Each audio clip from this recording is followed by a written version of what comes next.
မြန်မာယူရလက်ဝဲပြည်သက်များမင်္ဂလာပါဒီတစ်ပတ်တော့ကြညမှာကျွန်တော်တို့အားလုံးစောင့်စားနေတဲ့ကျော်တော်ဝင်းရဲ့ပွဲစဉ်ရှိနေပါတယ်ထိုင်းဖိုက်တာခုမှဝင်းနဲ့ရှင်ပိုင်ထိုးသက်ရမှာပါဒီပွဲစဉ်ကကျော်တော်ဝင်းအတွက်နောက်ထပ်နိုင်ပွဲတစ်ပွဲဖြစ်လာမလားဒါမှမဟုတ်ခုမှဝက်ကပဲကျော်တော်ဝင်းရဲ့ခက်ခဲတဲ့ပြိုင်ဘက်ဖြစ်သွားမလားဆိုတာကိုခုစီစဉ်မှာ36တွေနဲ့တူတင်ဆက်ပေးသွားမှာဖြစ်ပါတယ်ကျော်တော်ဝင်းနဲ့ခုမှဝီတို့ရဲ့ပွဲစဉ်ကိုဝမ်ကစပြီးတော့ထုတ်ပြန်တော့1 Friday Fight 167မှာပါဝင်တယ်ဆိုပြီးထုတ်ပြန်ခဲ့တယ်ဒီပုံမှန်အားဖြင့်တော့1 Friday Fight ခေါင်းစဉ်အောင်မှာရှင်မြိုင်ထိုးသက်ရရင်ကျွန်တော်တို့မြန်မာလူရလက်ဝဲပြည်သက်တွေအနေနဲ့အခမဲ့ကြည့်ရှုခွင့်ရတယ်ဒါပေမဲ့ပြိုင်ပွဲနီးလာတဲ့အချိန် Fight Card တွေထုတ်ပြန်တဲ့အချိန်မှာတော့ကျော်တော်ဝင်းရဲ့ပွဲကဒီ1 Friday Fight ခေါင်းစဉ်အောင်မှာမဟုတ်ဘဲနဲ့ Inner Circle တွေကိုရောက်သွားတယ်ဒီ1 Inner Circle 27ရဲ့အောက်မှာကျော်တော်ဝင်းနဲ့ခုမှဝက်ကပွဲစဉ်ကိုထည့်လိုက်တယ်အဲ့ဒီတော့ဒီကျွန်တော်တို့ကျော်တော်ဝင်းရဲ့ပွဲကိုကြည့်မယ်ဆိုရင်တော့ကျွန်တော်အခမဲ့လိုင်းကနေကြီးလို့မရတော့ဘဲနဲ့ PPP ပေးပြီးတော့အခပေးကြီးရတဲ့လိုင်းကနေကြီးမှသာရမယ့်အနေအထားမျိုးဖြစ်သွားတယ်ကျော်တော်ဝင်းရဲ့ပွဲစဉ်ကဒီ Inner Circle မှာဒီဒုတိယကောင်ပွဲဖြစ်တယ်သူရှေ့မှာစောင်းမင်းပွဲရှိမယ်မြန်မာစံတော်ချိန်အနေနဲ့ဆိုတော့ကျွန်တော်စိတ်ထင်6နိုင်ခွဲကနေ9နိုင်ခွဲကြားလောက်မှာရှင်ပြန်ရမယ်လို့ထင်တယ်ကျော်တော်ဝင်းမန္တလာကြားကျော်တော်ဝင်းနဲ့ဒီထိုင်းဖိုက်တာခွန်မာဝစ်ကိုဘာကြောင့်ဝမ်ဘက်ကတည်ပေးလိုက်တာလဲဒီပွဲစဉ်ဘာကြောင့်ဖြစ်လာလဲဆိုတဲ့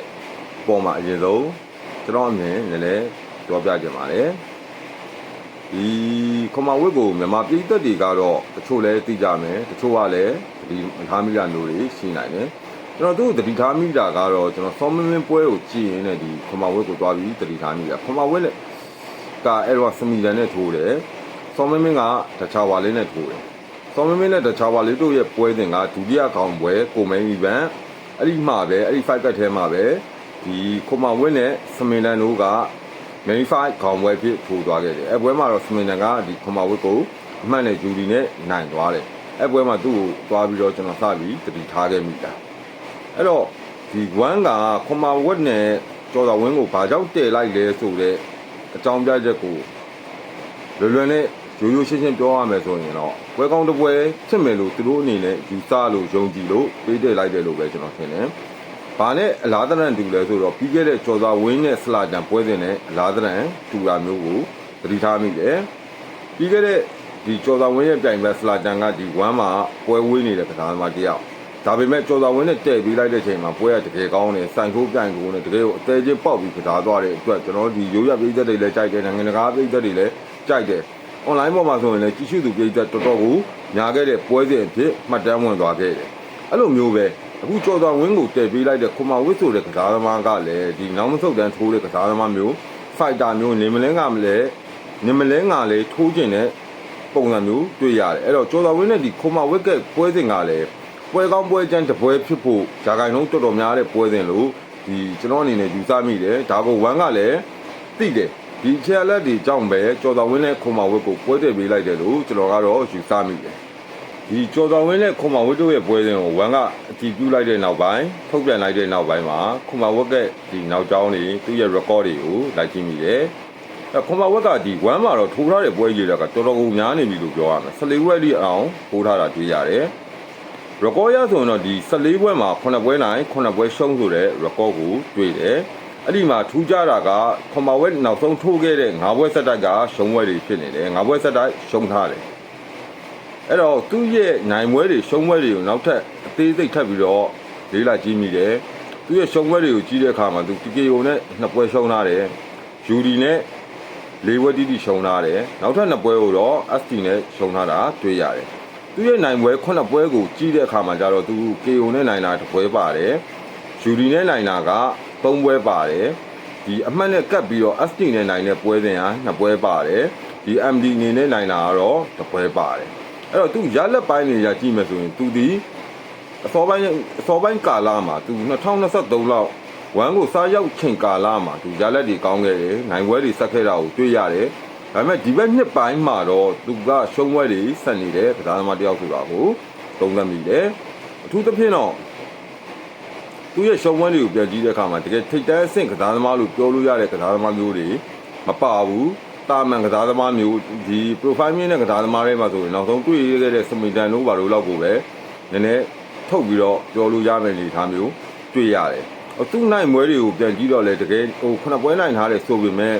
ကဲဟိုထိတ်တန်းအဆင့်တော့လည်းပဲဒီ ranking တွေကကစားသမားတွေကိုနိုင်ထားတာမျိုးတော့မဟုတ်ဘူးအဲ့ထဲမှာသူ့ရဲ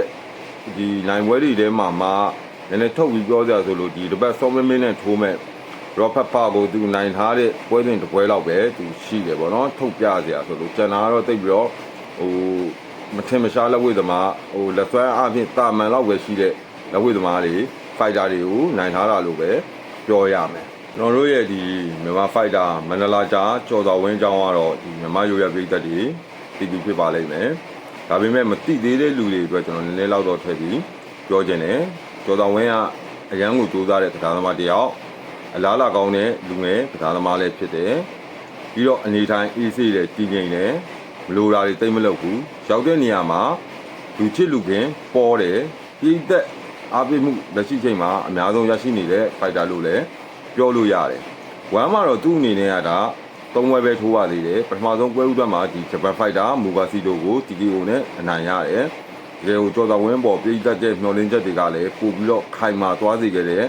ပွဲစဉ်တစ်ပွဲဖြစ်ခဲ့တယ်ဒုတိယပွဲစဉ်မှာတော့ဒီထိုင်းဖိုက်တာစမင်းလန်ကိုအမှတ်နဲ့ရှုံးတယ်ဟိုလက်စွမ်းအရာ performance ရတော့ကျော်တော်ဝင်းအနေနဲ့နှိမ့်နေတာမျိုးညံ့နေတာမျိုးမဟုတ်ဘူးဒါပေမဲ့ဒီထိုင်းဖိုက်တာနဲ့ရှင်ပြိုင်တဲ့အချိန်မှာအမှန်နဲ့ရှုံးသွားခဲ့တယ်ဆိုတော့အနေထားမျိုးပဲဖြစ်ခဲ့တယ်။နောက်သူ့နောက်ဆုံးပွဲစဉ်ကတော့ဒီအားလုံးသိတဲ့စလာတန်နဲ့ထိုးတယ်။စလာတန်ကလည်းထိုင်းဖိုက်တာပဲ။ထိုင်းဖိုက်တာစလာတန်နဲ့ပွဲမှာတကယ်ကိုပွဲကောင်းပွဲချမ်းတစ်ပွဲဖြစ်ခဲ့တယ်။ဒီကျော်စွာဝင်းကပဲဟိုပထမကြီးဒုတိယကြီးတတိယကြီး၃ကြီးလုံးအသာစီးထိုးပြီးတော့အမှတ်ပြတ်ဒိုင်အားလုံးရဲ့အနိုင်ပေးမှုဂျူရီနဲ့အနိုင်ရခဲ့တယ်။ကျော်စွာဝင်းဒီဝမ်းမှာ3ပွဲထိုးပြီးချိန်မှာ2ပွဲနိုင်1ပွဲရှုံးထားတဲ့အနေအထားမျိုးတွေ့ရတယ်အဲ့တော့အခုလာမဲ့ဒီခွန်မဝင်းတဲ့ပွဲစဉ်ကိုကျော်တော်ဝင်းအနေနဲ့အကောင်းဆုံးပုံစံနဲ့ပဲဆက်လက်ပြီးတော့ရှင်းပြနိုင်မယ်လို့ယူဆရတယ်နောက်ပြီးတော့ဝေတန်းရကြည့်မယ်ဆိုရင်လည်းကျော်တော်ဝင်းအားတန်နဲ့ဒီဘယ်နှဝေတန်းကောင်းတဲ့အောင်မှာပဲရှင်းပြနိုင်မယ်ကျော်တော်ဝင်းကပြီးခဲ့တဲ့3ပွဲမှာသူထိုးခဲ့တဲ့ပထမဆုံးမူကစီတိုနဲ့ပွဲမှာဘယ်နှဝေတန်းကောင်းတဲ့အောက်138ပေါင်ဝန်းကျင်နဲ့ထိုးတယ်ဒုတိယပွဲမှာတော့သူဝေးချလိုက်ရတယ် flying weight တန်းဒီဆင်းပြီးထိုးပေးခဲ့ရတယ်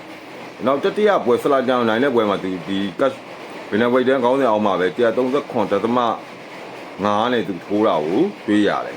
အခုလာမဲ့ပွဲစဉ်မှာလည်းခွန်မဝန်းတဲ့ပွဲစဉ်ကိုလည်းသူအားတန်တဲ့ဒီဘယ်နှဝိတ်တန်းကောင်းတဲ့အောင်မှာထိုးရမှာကဒီကျော်တော်ဝင်းတဲ့အားသာချက်တစ်ခုဖြစ်လာနိုင်တယ်လို့ပဲကျွန်တော်ယူဆမိတယ်။ကျော်တော်ဝင်းရဲ့တိုင်မှာဒီခွန်မဝန်းကထိုးပုံ fighting style ကိုကြည့်မယ်ဆိုရင်တော့ဒီထိုင်းကစားသမားတွေမှာရိုးရှင်းတယ်လို့ပဲပြောလို့ရတယ်။သူ low kick တွေကန်တာမျိုးတွေရှိတယ်ဒီဟို body kick တွေ high kick တွေကိုတစ်ခါတည်းရမှာအသုံးပြုတတ်တယ်တတောင်ရိုက်တာမျိုးလေးတွေလည်းတွေ့ရတတ်တယ်ဒါပေမဲ့သူ့အဓိကသူ့ရဲ့ fast style လीဘာလဲဆိုတော့ဘယ်ညာ wireless သီးလေးကိုသုံးမယ်ရှေ့တိုးမယ်အတွင်းဝင်မယ် click ချင်းလုပ်ပြီးတော့ဒူးတိုက်မယ်ဆိုတဲ့ပုံစံမျိုးနဲ့သူပွဲအများစုကိုကစားခဲ့တာကိုတွေ့ရပါတယ်ဒီခွန်မဝစ်ကအဲ့ဒါကြောင့်လဲသူ့ရဲ့ကစားဟန်ကပြည်သက်ကြိုက်တဲ့ထဲမှာပါတယ်။ဘာကြောင့်လဲဆိုတော့ဒီအတက်ကင်းကိုတောက်လျှောက်ဦးစားပေးတယ်ပြိုင်မဲ့ကိုတောက်လျှောက်ဖိအားလိုက်ပေးတတ်တဲ့သူ့ရဲ့ကစားပုံကြောင့်ဒီဝမ်းအနေနဲ့ရောဒီပြည်သက်တွေအနေနဲ့ကောဒီခွန်မဝစ်ကိုကြိုက်တဲ့ထဲမှာပါမယ်လို့ကျွန်တော်ကတော့ထင်တယ်။သူ့ရဲ့အဲ့ဒီလိုကစားဟန်ကြောင့်ဖြောပြမှုပေးနိုင်တဲ့အချက်လက်တွေအခြေအနေတွေကြောင့်လဲဝမ်းကသူ့ကိုတောက်လျှောက်ပွဲတွေပေးနေတယ်လို့ပဲကျွန်တော်ကတော့မြင်မိတယ်။တကယ်ဆိုရင်ဒီ Thai Fighter တယောက်ဒီ9ပွဲလောက်ဟို3-5ပွဲလောက်ဇက်လက်ရှုံးသွားပြီးတဲ့အချိန်မှာနောက်ထပ်ပွဲရဖို့ဆိုတာကြာလေးကြာတာရှိတယ်။ဒါပေမဲ့ဒီခွန်မဝစ်ကိုတော့ဒီ1မက်ကနေပြီးတော့တောက်လျှောက်ပွဲတွေပေးထားတယ်။ပြီးခဲ့တဲ့2025ကိုပဲကြည့်ဒီ2026ကိုပဲကြည့်ခွန်မဝက်ကပွဲတွေတောက်လျှောက်ရနေတဲ့ကစားသမားမျိုးဖြစ်တယ်။အဲ့တော့အခုပွဲစဉ်မှာကျော်တော်ဝင်းနဲ့ဒီခွန်မဝက်တို့ရဲ့အနေထားထိုးလုံးတပ်ပေါက်တွေကိုနှိုင်းရှင်းမယ်ထိုးပေါက်စွတ်မစွတ်ဆိုတဲ့ဟာကိုကျွန်တော်တို့စဉ်းစားဖို့လိုလာပြီကျွန်တော်အမြင်ရတော့ဒီခွန်မဝစ်ကထိုးပေါက်ထိုးဟန်ကကျော်တော်ဝင်းအကြိုက်ပဲဖြစ်လာလိမ့်မယ်။ဘာလို့လဲဆိုတော့ကျော်တော်ဝင်းကလည်းသူ့စီလာတိုးတဲ့ကစားသမားမျိုးကိုသူကြိုက်တယ်။သူကိုယ်တိုင်ကလည်းပြိုင်မမလာလို့ရှိရင်သူသွားတယ်တောက်လျှောက်ဖီအားပေးတယ်။နေမလဲကလည်းကစားခြင်းနဲ့စိတ်ဓာတ်မျိုးရှိတယ်လက်သီးချင်းပြိုင်ခြင်းနဲ့တောင်ချင်းဆန့်ရိုက်တာမျိုးတွေကျော်တော်ဝင်းကလှုပ်ချင်တဲ့ကစားသမားမျိုးအဲ့တော့ထိုးပေါက်မစွတ်မှာကတော့ဒီပွဲစဉ်မှာကျွန်တော်အနေနဲ့မပူပါဘူးလို့ပဲပြောရမယ်ထင်တယ်ဒီပထမအချီအစောပိုင်းမိနစ်တွေလောက်မှာတယောက်နဲ့တယောက်အကဲဆန်းတာမျိုးတွေတော့ရှိကောင်းရှိမယ် အဲ့ဒီကနေကြော်သွားတာနဲ့ဒီကြော်တော်ဝင်းရောခွန်မဝဲကောနှစ်ယောက်လုံးကတိုက်စစ်အပြိုင်ဖွင့်ကြလိမ့်မယ်တယောက်နဲ့တယောက်ဘသူကဘသူကိုဒီဘက်ဖူးပေါ်တင်နိုင်မလဲနောက်ဆုတ်သွားအောင်လုံနိုင်မလဲနောက်တွန့်သွားအောင်လုံနိုင်မလဲဆိုတာကိုသူတို့ပြိုင်ရလိမ့်မယ်လို့ကျွန်တော်ထင်တယ်အဲ့တော့ကြော်တော်ဝင်းအတွက်ဒီပွဲစဉ်မှာထိုးပေါက်မစွတ်မှာကိုတော့ကျွန်တော်မပူမီးဘူးဒါပေမဲ့ကျွန်တော်စိတ်ကူမီးတဲ့အချက်လေးတွေလည်းနည်းနည်းတော့ရှိတယ်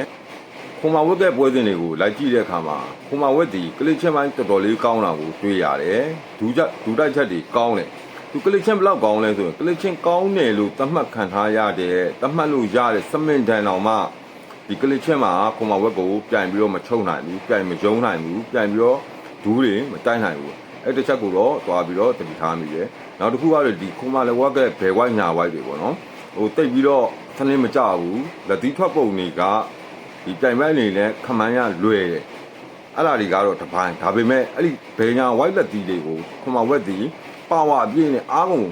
ထည့်ပြီးထိုးလေးရှိတယ်အဲ့ဒါမတော်ကြီးမတော်လက်အနေနဲ့အဲ့အမျိုးတစ်လုံးလုံးထိသွားရင်တော့ဒီတိုင်ဝဲအတွက်တော်တော်ကို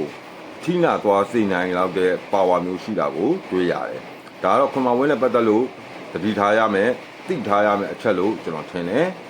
ဒီပွဲစဉ်နဲ့ပတ်သက်လို့ကျွန်တော်စိတ်ဝင်စားမိတဲ့အချက်တစ်ချက်ရှိတယ်ဒီဟာကိုဒီမြမရိုးရဲ့လက်ဝဲပြည်သက်တွေနေလည်းစိတ်ဝင်စားကြမယ်လို့ကျွန်တော်ထင်တယ်အဲ့ဒါကတော့ဒီပွဲစဉ်မှာကျော်တော်ဝင်းကဒီခွန်မဝက်ကိုကြော်ဖြတ်ပြီးတော့နောက်ထပ်နိုင်ပွဲတစ်ပွဲကိုလွယ်လွယ်ကူကူရှားယူနိုင်မလားဒါမှမဟုတ်ခွန်မဝက်ကပဲကျော်တော်ဝင်းအတွက်ခက်ခဲတဲ့ပြိုင်ဘက်ဖြစ်လာမလားဆိုတဲ့အပေါ်မှာစိတ်ဝင်စားမိတာပါလက်ရှိကစားသမားနှစ်ယောက်ရဲ့အနေအထားတွေ potential တွေသူတို့ရဲ့နောက်ဆုံးထိုးတက်ခဲတဲ့ပွဲစဉ်ကရာလက်တွေနဲ့ထိုးလုံးသက်ပေါက်တွေကိုကြည့်မယ်ဆိုရင်ကျွန်တော်ကတော့ဒီပွဲစဉ်မှာကျော်တော်ဝင်းနိုင်မှုရာခိုင်လုံးတော်တော်ကိုများတယ်လို့ပဲယုံကြည်မိပါတယ်ကျော်တော်ဝင်းကခွန်မဝက်ကိုအလဲထိုးပြီးပဲနိုင်မလားဒါမှမဟုတ်ဒီအမှတ်ပေးဆုံးဖြတ်မှုမှပဲနိုင်မလားဘလို့နိုင်မလဲဆိုတာဒါမသိကြတဲ့အနေအထားလို့ပြောချင်ပြောလို့ရမယ်ဒါပေမဲ့ကျော်တော်ဝင်းနိုင်မှုရာခိုင်လုံးကတော့တော်တော်ကိုမြင့်နေတယ်များနေတယ်လို့ပဲကျွန်တော်ကတော့သုံးသပ်ချင်ပါတယ်တခုပဲကျော်တော်ဝင်းတတိထားရမှာကအစောပိုင်းမှာကျွန်တော်ပြောခဲ့တဲ့ဒီခွန်မဝက်ကဘယ်ဝိုက်လက်သီးတွေညာဝိုက်လက်သီးတွေရန်ထိုးမှန်းထိုးတဲ့ဒီဝိုက်လက်သီးတွေကိုမတော်ချီမတော်လက်မထိမိအောင်တတိထားဖို့ရယ်ကလစ်ချင်းမပေးဖို့ဒူးတိုက်မခံရဖို့ဆိုတဲ့အချက်လေးတွေကိုပဲတတိထားဖို့လိုမယ်လို့ကျွန်တော်ကတော့ထင်တယ်ဟုတ်ကဲ့ပါအခုကျွန်တော်တင်ဆက်ပေးခဲ့တာကတော့ဒီတစ်ပတ်တောက်ကြညမှာကျင်းပပြုလုပ်မဲ့1 Inner Circle 27ကကျော်တော်ဝင်းနဲ့ Thai Fighter ခွန်မဝစ်တို့ရဲ့ပွဲစဉ်အကျိုးပွဲကြိုသုံးသက်ချက်ဖြစ်ပါတယ်ဒီပွဲစဉ်မှာမြန်မာဖိုက်တာမန္တလာကြားကျော်တော်ဝင်းကပဲနောက်ထပ်နိုင်ပွဲတစ်ပွဲကိုအလွယ်တကူရယူနိုင်မလားဒါမှမဟုတ်ခွန်မဝက်ကပဲ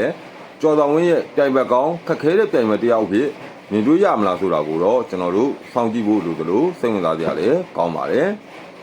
အဆုံးထိကြည့်ရှုနားဆင်ပေးတဲ့မြမရိုးရလက်ဝဲပေးတဲ့အားလုံးကိုအထူးပဲကျေးဇူးတင်ရှိပါတယ်နောက်ထပ်အစီအစဉ်တွေမှာပြန်လည်ဆုံတွေ့ဖို့လည်းမျှော်လင့်ပါတယ်